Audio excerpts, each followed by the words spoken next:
Greetings, folks. Welcome back to the Seth Show. And I know it's been so long. It's been like 2 months since I've last uploaded, but finally school's done and I can finally upload and do more videos, meaning I can get more views and be rich. Yay.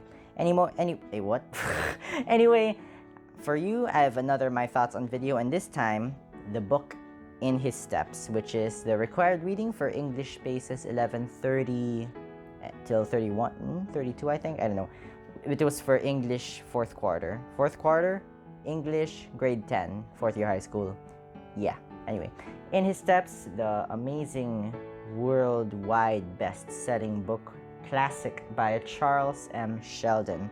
And yeah, I really enjoyed this compared with other required reading books for the ACE Paces, like Twice Freed, Swiss Family Robinson. I still have them here. I haven't returned them yet. It's actually my second favorite overall. Out of 5 stars, I'd rate this like a 4 stars. It would have been a 4.5 if it hadn't stumbled a little in the last third of the book, but overall, it's like 4 stars. Readability is great. I can see myself picking this up anytime. Well, maybe not anytime, but definitely in the future, and just being like, okay, I'm gonna reread this one just for fun. It's that good. It's amazing. In His Steps follows the town or city, I don't know, the place, the settlement of Raymond in the United States, where a pastor, Pastor Henry Maxwell, asks the question, what would Jesus do? What is really following in His steps? And he challenges the congregation to ask that question whenever they face a situation, whatever they do, they will ask the question, what would Jesus do? And they would act accordingly. And it's actually a great concept. I'm surprised that like this is only fiction. I'm sure churches somewhere in the world have done this, but it's not like a huge movement by now. It shows the responses of many people. Some people openly accepted the challenge. They made the pledge to do as Jesus would do in every situation. Some people rejected it, and it showed the different circumstances that the people who accepted it went through. So one circumstance is that of Edward Norman, I believe. Mr. Norman, who was the editor-in-chief of this newsletter, and they immediately started to lose viewers, lose ratings, because he started to not include news about the prize fights or things that Jesus, if he was the editor of a newsletter, probably wouldn't have allowed to get into the newspaper.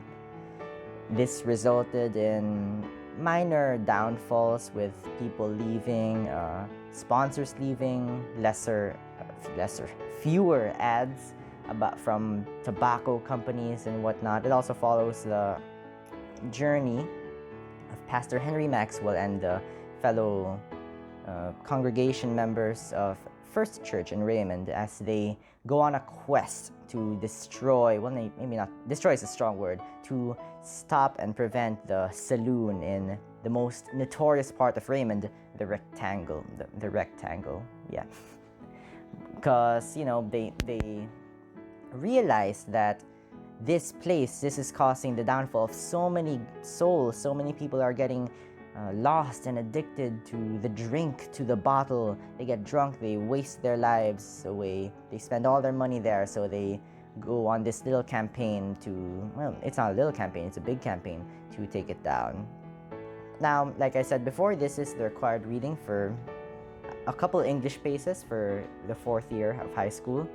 And here are some quick tips on how you do it, on the best way to go about with this. Now, first and foremost, like the tips that I've given you in the past books, past required reading books, like In His Step, this is In His Steps, Twice Freed, Noli Me Tangere, El Fili, etc.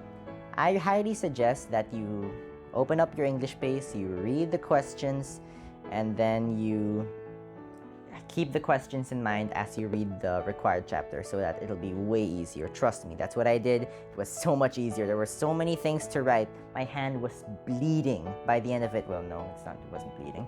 But yeah, you get the idea. Because it asks a lot of questions. It asks you to explain a lot of things. Sometimes it asks you to copy paste some of the things, some quotations from this book. And yeah, that's the best way that I've found to go about this. The plot is actually very good. I love it. What would Jesus do? It shows the perspectives of different people, an opera singer, well, not an opera singer, a church singer, the perspective of the pastor, the perspective of the newsletter head of this train tycoon or whatever, and etc., etc. It shows all these perspectives, how they were able to deal with it, how some of them just rejected the pledge, and it's very well-rounded.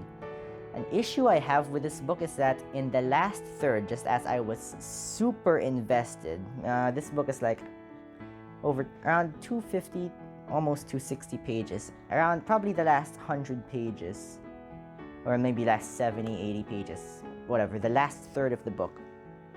It, all of a sudden, as I was so invested in the plot and all of this, it just takes you out of the scene, out of the city with all the main characters, and it puts you into this new other city, Chicago, and then gives you all these new characters, gives you this new plot to work with, and all of a sudden, in the last third of the book, it's like you're starting all over again. I mean, they're related with the original characters, it's in the same world. Everything that happened in Raymond was heard and known in Chicago, but I just didn't like that. That's what stopped me from giving this book 4.5 stars out of 5. The characters were very nice. You could easily tell which characters were speaking just by the manner that they spoke, so they were very well written. I really enjoyed reading the stories of Rachel Winslow, Pastor Maxwell, and everything that they went through, everything they faced, and everything that they had to turn down in order to do as Jesus would, in order to follow in his steps, which is really the main thing that the book is going about. About the story and characters and everything about the book itself, I think that's actually all I have to say. Wow, this feels a lot shorter than I thought it would be. Now, how it has affected me in real life. This is actually very compelling for me as a Christian. This has challenged me, as I'm sure it has challenged many others before me and many others after me, to, well, maybe not, well, hopefully if down the line, to ask the question, what would Jesus do in every situation I'm in? But at least for now, in the big things, the big decisions, what would Jesus do? Would he do this? Would he allow that?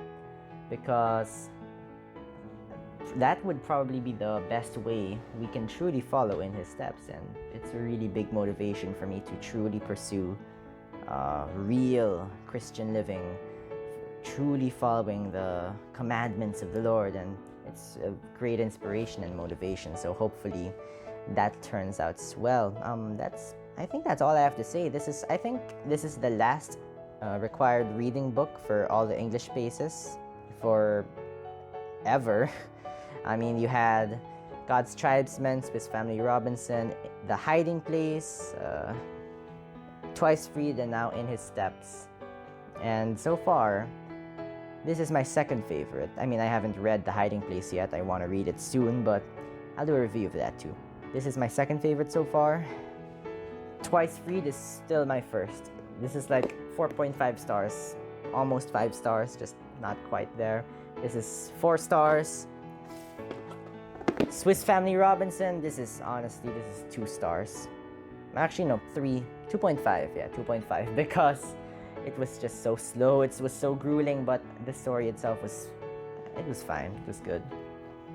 And yeah, I think that's all. That was In His Steps, required reading for English spaces, 11:30 to 32, I think, 4th quarter, yeah. Thank you very much for watching. Stay tuned because I'll have lots more videos for you in the coming weeks. It will be awesome, it'll be fantastic, and yeah, thank you very much for watching, and I will see you next time. See ya.